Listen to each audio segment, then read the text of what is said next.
Olá, boa noite. O Jornal da Guará desta terça-feira, 24 de setembro, está no ar, dando destaque ao pedido de renúncia da Comissão de Ética da Câmara, vereador Astro de Ogum. Com um discurso emocionado e apontando perseguição política, vice-presidente da Câmara anuncia sua renúncia da Comissão do Conselho de Ética da Casa. Cresce o número de golpes com envios de boletos pela internet. Criminosos estão utilizando o nome do Corpo de Bombeiros para fazer cobrança indevida. Decisão judicial paralisa as obras no bairro do Cajueiro, local onde deverá ser construído o Porto São Luís. Lançada a programação oficial da Feira do Livro da capital, que acontece de 11 a 20 de outubro, com importantes homenagens. Tem ainda os preparativos para a apresentação do projeto Entre Lenços e Laces, com a programação cultural no Teatro Arthur Azevedo. Agora, no Jornal da Guará.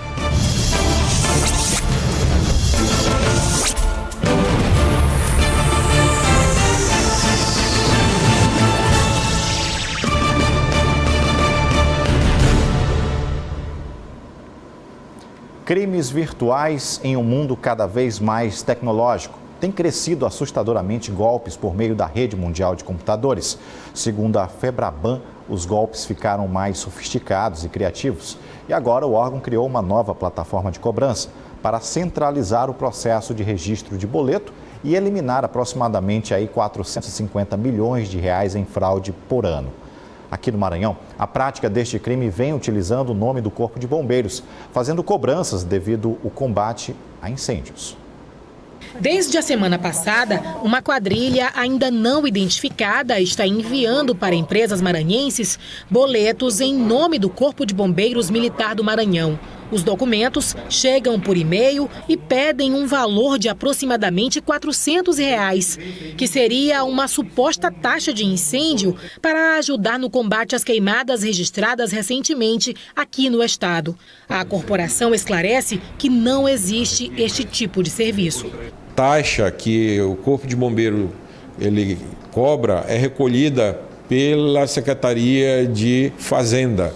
É emitido esse DARE, que é um documento de arrecadação, né, da Receita do Estado, e posteriormente a essa emissão, com a comprovação do pagamento, o empresário ele retira as suas licenças no Corpo de Bombeiros. Para evitar que o consumidor seja vítima do golpe do boleto falso, especialistas orientam que é preciso ficar atento aos 15 primeiros números do documento.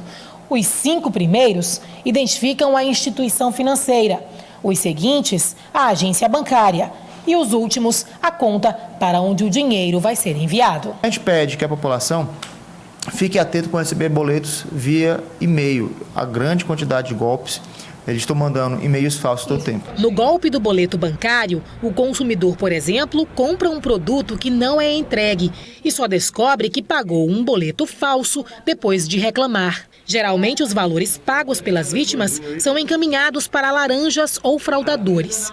Há também boletos enviados diretamente por criminosos para o endereço dos clientes. Pegue os boletos passados e analise as primeiras numerações para ver se justamente se as contas vão dar diferente. Outra coisa, quando você faz esse pagamento desses boletos em aplicativos de banco, ele já forma também o destinatário do banco. Então ele confirma, você está querendo realmente pagar esse boleto para empresa tal. Se for diferente do que está no boleto, não pague e entre em contato com a pessoa que emitiu o boleto. Outro crime que vem chamando a atenção está afetando praias da região Nordeste. Ontem, o Jornal da Guará mostrou o caso da tartaruga coberta de óleo na praia de Alcântara. Bom, esse caso, hoje, o Ministério do Meio Ambiente anunciou que as substâncias encontradas em pelo menos 39 praias, coletada e analisada em 5 estados, é hidrocarboneto, derivado do petróleo. Órgãos de defesa do meio ambiente buscam identificar essa origem desse material. Ao menos 6 animais, entre tartarugas e aves marinhas, foram afetados por este óleo. A prática é considerada crime ambiental, com multa que varia aí de R$ 50 até R$ 50 milhões. E a Justiça do Maranhão suspendeu as obras de construção do Porto São Luís, onde ainda gera polêmica a derrubada de casas naquele local. O IPHAN está realizando monitoramento do componente arqueológico de toda a área, mas ainda não foi concluído.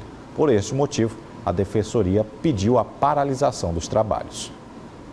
Nas mãos, a decisão judicial que autorizou a derrubada das árvores frutíferas do terreno de Dona Lucilene, que fez um desabafo sobre a forma como tudo aconteceu. Eles entraram ali no meu quintal quando eu nem estava em casa e detonaram com o meu quintal. Se vocês quiserem ver, eu posso mostrar para vocês. E a minha área não está dentro de área de porto, que eles dizem.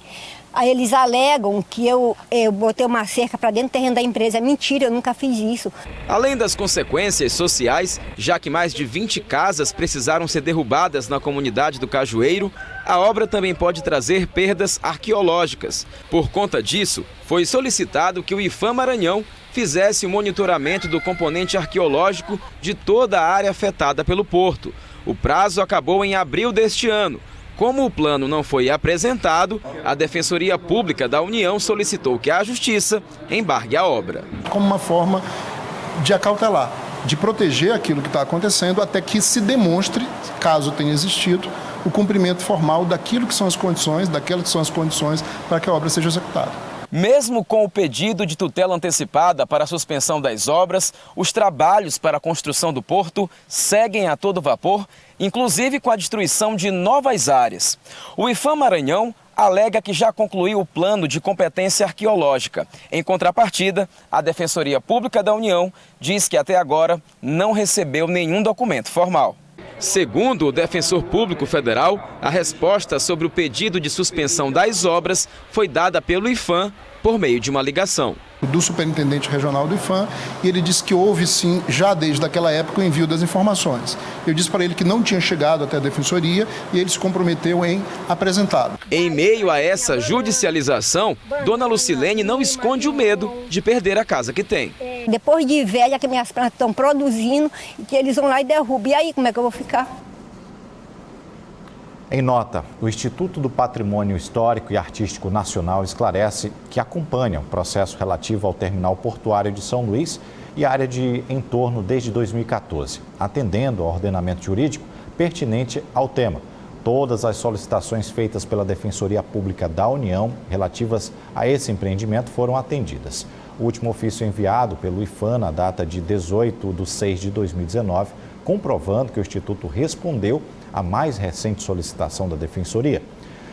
O órgão salienta que todos os documentos referentes a esse processo são públicos e estão disponíveis para consulta no Sistema Eletrônico de Informações. O Jornal da Guará segue agora para o intervalo e na volta vamos destacar as movimentações nos bastidores da política. Astro de Ogum pediu renúncia da presidência do Conselho de Ética da Casa. Agora são 6h40.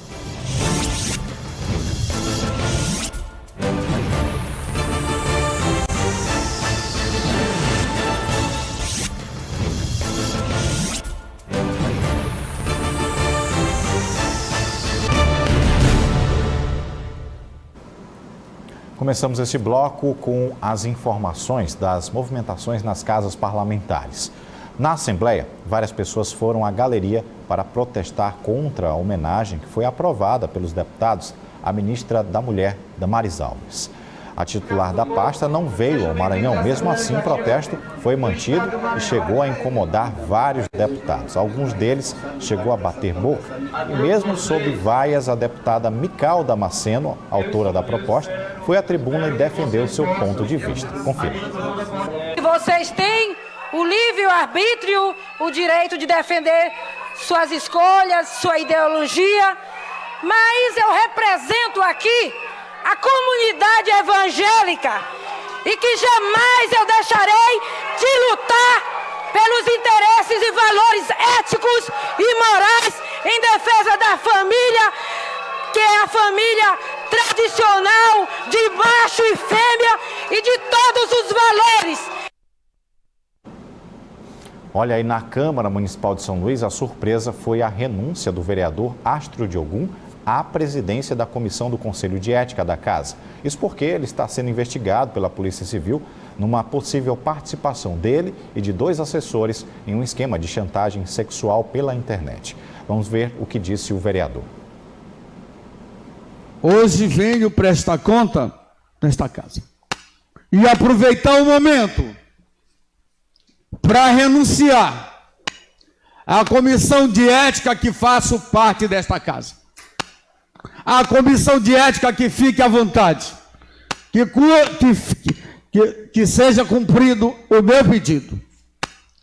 Eu não quero fazer parte de comissão de ética nenhuma. Se a comissão de ética deve acompanhar o inquérito contra mim e que sejam tomadas as providências necessárias. Com a renúncia do vereador astro da comissão, quem assume a presidência do Conselho de Ética é o vereador Silvino Abreu. E após uma reunião dessa comissão, vai ser definido quem será o vereador para a suplência. A Prefeitura Municipal de São Luís realizou hoje o lançamento oficial da Feira do Livro, que acontece no mês de outubro deste ano. E o patrono da Feliz será o escritor maranhense Aloysio Azevedo. E os homenageados serão também maranhenses Rosa Moschel e Dreyfus Azubel, ambos comemorando o centenário de nascimento. Quem samba na beira do mar é sereia. Teve chorinho, canto coral, artesanato, cordel. Tudo para anunciar a chegada de mais uma Feira do Livro de São Luís. Então, uma alegria muito grande em poder participar deste momento da cidade. Nós teremos como patrono Aloysio de Azevedo, um grande maranhense que marcou a história e deixou seu legado na literatura brasileira. Queremos homenagear também a professora Rosa Moschel no seu centenário. E estamos aqui nesse momento aproveitando para poder fazer o convite para que vocês possam participar da Feira do Livro. Para quem tem título de Atenas brasileira, uma feira grandiosa que de 11 a 20 de outubro vai encher de literatura a nossa cidade. Este ano, a Feira do Livro deve ocupar um espaço de mais de 11 mil metros quadrados, com 600 atividades e tudo de graça. E também, na 13ª edição, quem é homenageado é o escritor maranhense Aloysio Azevedo. Lá em 1881, ele escreveu o livro O Mulato, que falava sobre preconceito racial e corrupção. Mais atual, impossível. E ele, Aloysio, não poderia faltar nessa festa de lançamento. Quem incorpora o escritor e poeta é o ator Domingos Tourinho, mas não é a primeira vez que ele dá vida a ícones da nossa literatura. No ano passado eu fiz Graça Aranha, que foi o patrono da feira de 2018, e esse ano fui convidado para fazer o Aloysio Azevedo, que é o patrono da feira deste ano. Neste momento como busto vivo e na abertura oficial da feira como uma performance poética. A Feira do Livro de 2019 tem outras novidades, como a parceria com o Ministério Público do Maranhão. Essa é uma parceria que está dando certo e que nós conclamamos a todos. É uma parceria que não pode ter adversário. Todos nós temos que estar unidos em favor da cultura e da arte. Durante a feira também vai ser exibido a série audiovisual Aos Olhos do Criador, que tem a assinatura do cineasta Joan Santos. O projeto vai presentear o público com imagens aéreas de São Luís.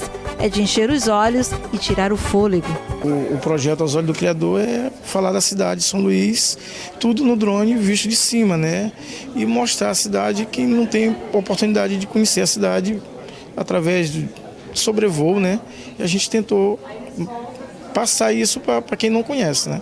A feira continua no Multicenter Sebrae e vai funcionar das 10 às 22 horas. A entrada é de graça. O Código de Defesa do Consumidor, que completou 29 anos no dia 11 de setembro, foi criado para garantir os direitos da parte hipossuficiente da relação, ou seja, a parte mais fraca, no caso, o consumidor. Aqui no Maranhão, o deputado estadual Neto Evangelista elaborou um projeto de lei que institui o Código de Defesa do Consumidor do Maranhão. Esse projeto ainda está na Comissão de Constituição e Justiça da Casa e deverá ser debatido com as categorias de classe e também com a sociedade. Bem, sobre os 29 anos do CDC, eu converso agora com o advogado Hugo Passos, que é presidente da Comissão de Direito do Consumidor da OAB Maranhão. Muito boa noite, seja bem-vindo. Bom, são 29 anos em que muitos de nós, consumidores, lutamos para que faça valer o nosso direito, aí, às vezes não tão bem acendido pela classe do comércio, principalmente. E a OAB vai oportunizar aí um debate com orientações, com palestras interessantes. Eu queria que o senhor falasse desse evento. Bem, boa noite, Hugo Reis, boa noite a todos. De fato, a OAB organiza no dia de amanhã e realizará no dia de amanhã um evento que promoverá reflexões sobre o direito do consumidor, analisando os seus 29 anos, mas em especial refletindo sobre o futuro. Nós vivenciamos um momento de muita nebulosidade, esse é um momento nebuloso em relação à proteção de direitos, em especial por termos passado recentemente por uma crise econômica e também por uma crise política. Estamos ainda superando esse momento e, por essa razão, estamos vivenciando argumentos econômicos que minimizam direitos. Por isso é extremamente relevante discutir, debater temas relacionados ao direito do consumidor nesses 29 anos de vigência do Código. E é um código que merece a ampliação, merece debate, ela merece ser constantemente atualizado. Uma das temáticas que a gente tem aí no evento que acontece amanhã se destina à proteção de dados de consumidores no Brasil. A gente começou a edição do jornal hoje falando, por exemplo, de crimes por meio eletrônico, né? O envio de boletos via internet para que a pessoa caia nessa armadilha, pague um boleto e esse dinheiro seja depositado na conta de uma terceira pessoa, que às vezes ele nem sabe. Esse tipo de orientação deve ser bem discutida para ser ampliado dentro do Código. Sem dúvida. Quando o Código de Defesa do Consumidor surgiu, na década de 90, a internet também estava nascendo no Brasil. E o legislador não conseguiu fazer a previsão de que a internet se desenvolveria tanto, que faríamos trocas comerciais, ou seja, o e-commerce, o comércio eletrônico e outras temáticas. E nós estamos, de fato, à beira da vigência da Lei Geral de Proteção de Dados, que entrará em vigor em 2020, e essa temática é uma temática relevante. Atualmente, apenas para você ter uma ideia, existe concessão de crédito cuja decisão, se lhe empresta o dinheiro, ou seja, a análise do seu perfil, de quanto emprestar, quando emprestar, qual será o seu prazo e qual a margem de juros, a partir de uma inteligência artificial. Ou seja, um robô decidirá o seu acesso ao crédito, a sua possibilidade, portanto, de aquisição de bens, um direito que você precisa defender. Por essa razão, a discussão dessa temática é relevante e na nossa conferência nós vamos debater. No começo da nossa entrevista, eu mencionei um projeto de lei do deputado estadual Neto Evangelista que propõe aí a criação de um complemento ou uma nova, é um projeto de lei e aí cabe o senhor me dizer, existe fundamento nessa criação dessa complementação, possível complementação do CDC nacional em nós termos aqui um CDC Maranhão? Perfeitamente plausível o projeto. A nossa Constituição Federal é a norma suprema do ordenamento jurídico e ela faz a previsão de competências que são distribuídas entre os estados, o Distrito Federal, os municípios e a União. E lá no artigo 24, a Constituição Federal estabelece a chamada competência concorrente. A competência concorrente da União e dos estados para legislar sobre produção e consumo e sobre responsabilidade decorrentes de danos ao consumidor. Então, desde que a legislação estadual ela venha atender às peculiaridades do nosso estado e não conflite com a legislação geral, ou seja, a norma geral, que é o Código de Defesa do Consumidor. É o Código-mãe, na verdade. Me parece perfeitamente constitucional. Eu sei que esse debate ainda será travado na Assembleia, mas a proposta é perfeitamente plausível e louvável. Doutor Hugo, sobre essa conferência em comemoração aos 29 anos do Conselho do Consumidor, o Código de Defesa do Consumidor, o que mais a gente pode falar sobre esse evento? Como as pessoas podem participar? É direcionado apenas à classe dos advogados, estudantes, a comunidade também está de portas abertas para poder participar desse debate? Perfeitamente. É um evento que será realizado pela OAB, né, amanhã, a partir das 14 horas. É um evento que se destina aos estudantes de direito, aos advogados, mas a toda a sociedade. A OAB se preocupa em dialogar permanentemente com a sociedade civil e, por essa razão, é louvável que a sociedade compareça ao evento, participe, escute as temáticas. Teremos temas muito importantes. Temas, por exemplo, como a tutela penal do direito do consumidor, né, que teremos como palestrante o Dr. Cleópis Isaías, que é delegado do consumidor do nosso estado. Teremos temas, por exemplo, como um balanço dos 29 anos feito pela presidente nacional da Comissão de Consumidor do Conselho Federal, a doutora Marié. o tema do direito do consumidor e a LGPD, teremos uma teoria que é interessante, a chamada teoria do desvio produtivo, de um autor nacional, que vai tratar sobre a possibilidade de indenização do consumidor pelo tempo perdido na solução de problemas gerados pelos fornecedores de produtos e serviços. E também teremos o tema imobiliário, o direito do consumidor e o direito imobiliário dialogando, né, que é motivo de tantas causas judiciais, de tantos problemas. Em especial no nosso estado, no nosso município, onde tivemos um crescimento imobiliário há alguns anos atrás e hoje estamos colhendo muitos litígios em decorrência dessas obras e dessa aquisição de imóveis. Dr. Hugo Passos, nosso muito obrigado pela participação, desejamos sucesso nessa discussão e nós vamos estar acompanhando de portas abertas também para que a OAB possa nos fornecer informações sobre o direito do consumidor. Eu que agradeço, coloco a Comissão de Consumidor sempre à disposição, também à disposição da sociedade, convido todos vocês a participarem do nosso evento amanhã a partir das 2 horas. Boa noite. Obrigado. Boa noite. Olha, o Congresso Nacional colocou em pauta a votação da Lei de Diretrizes Orçamentárias e veto sobre bagagens e abuso de autoridade. Antes de votar, os parlamentares precisam analisar aí 15 vetos presidenciais, entre eles o veto posto pelo presidente da República à gratuidade para bagagens em viagens aéreas de até 23 quilos, nos aviões a partir de 31 assentos, que já aguarda deliberação há 3 meses. Essa decisão deve implicar, e muito, no processo de venda e também de compra de passagens aéreas. Bom, e a gente segue aqui no Jornal da Guará, você vai ver a seguir, a arrecadação de impostos ultrapassa R$1 trilhão. Os detalhes você vê no próximo bloco, agora são 6 horas e 57 minutos.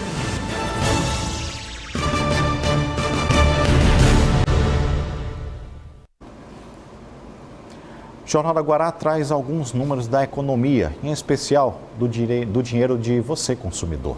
Olha só, a arrecadação de impostos, contribuições e demais receitas federais teve uma alta real de 5,67% em agosto, na comparação com o mesmo mês do ano passado. A arrecadação é a melhor para agosto em 5 anos e atinge aí R$1 trilhão na parcial de 2019. No acumulado dos 8 primeiros meses deste ano, a arrecadação somou 1,015 trilhão, com aumento real de 2,39% frente ao mesmo período do ano passado. Trata-se aí do melhor resultado para os 8 primeiros meses de um ano desde 2014. Resta agora acompanhar a aplicação desse dinheiro todo aí para o povo. E agora seguimos falando sobre as ações da Defensoria Pública em favor dos venezuelanos, que já estão muitos aqui na ilha e ainda passam por necessidades. São 200 venezuelanos catalogados pela Defensoria Pública do Estado. Cerca de 120 são crianças, mais da metade. Por isso, vemos tantas espalhadas em ruas e avenidas de São Luís pedindo dinheiro. O que muita gente não sabe é que todos são indígenas e pertencem a várias tribos com líderes diferentes, os caciques. E pedir é tradição para estes povos. Mesmo considerados refugiados, a lei nacional que determina o encaminhamento de menores para abrigo, neste caso, não cabe aplicação. Por várias razões. Primeiro, não há estrutura para se abrigar, com a quantidade tamanha de crianças. 2/3 desse pessoal são crianças e adolescentes, 120, 130.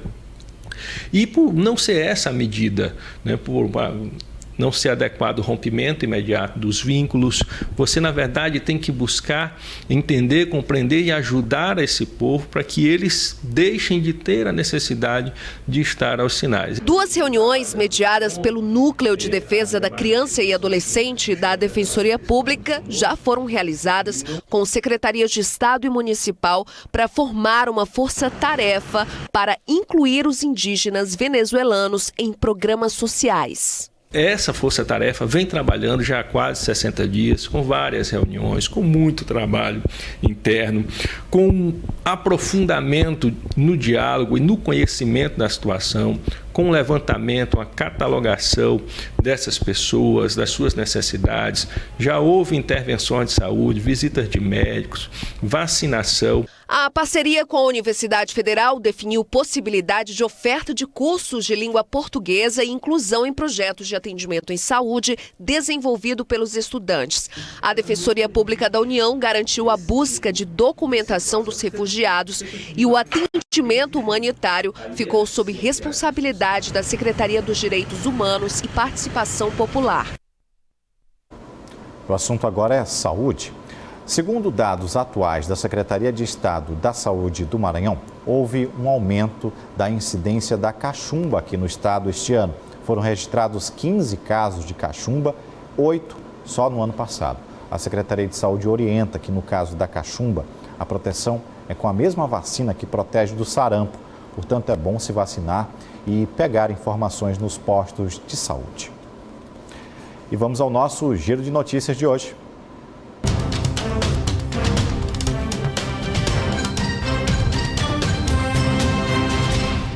O governo federal publicou hoje uma portaria com as regras para a emissão da carteira de trabalho digital. A criação do documento eletrônico faz parte da medida provisória de liberdade econômica, aprovada pelo Congresso e sancionada pelo presidente no último dia 20. A carteira digital de trabalho é equivalente à carteira de trabalho emitida em papel, que continuará valendo normalmente. Com a publicação das regras, a emissão do documento, a partir de agora, será feita preferencialmente em meio eletrônico. O documento digital está previamente emitido para todos os brasileiros e estrangeiros com CPF, mas para habilitá-lo, o trabalhador deve criar uma conta no site acesso.gov.br.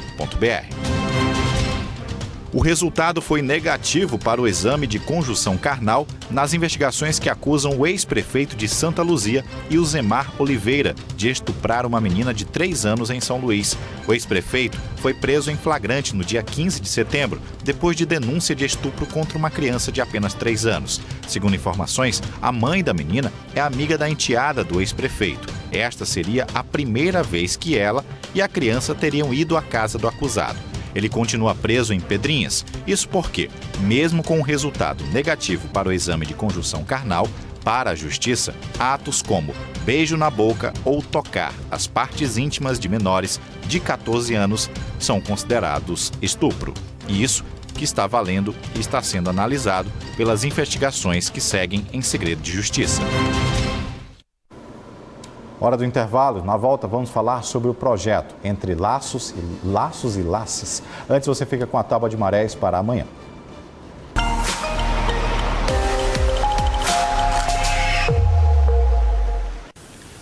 Para esta quarta-feira, a Tábua de Marés se apresenta da seguinte forma. Às 3h41, a pré-mar, com 5,1 metros. Às 10h16, a baixa-mar, com 0,8 metros. À tarde, 4h24, nova pré-mar, com 5,1 metros. E por fim, às 10h44 acontece a baixa-mar, com 1,1 metro.